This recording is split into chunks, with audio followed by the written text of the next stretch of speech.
Welcome to the last breakfast. Please enjoy the video. You start by verifying prerequisites.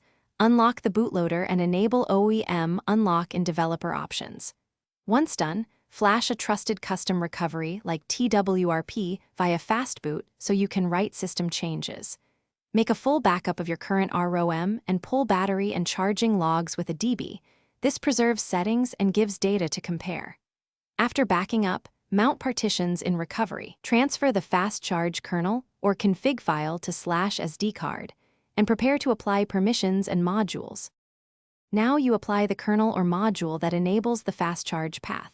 Boot into TWRP, flash the provided ZIP, and then use the file manager or a DB shell to update /sys/class/power supply entries such as charge current max or charge control start threshold.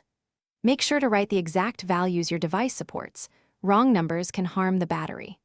Once files are in place, run chmod and chown on altered nodes, and use restorkin to fix SE Linux contexts. Finish by rebooting into the system and monitoring charging with logcat and the battery stats you exported earlier.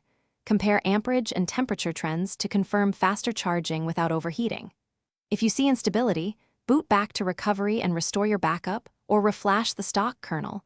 Don't continue charging. A frequent troubleshooting tip: reduce the charge current values and verify you're using a rated USB-C cable and charger. Often, hardware limits or bad cables, not software, cause issues. Thanks for watching. If this was helpful, leave a like and consider subscribing. See you next time.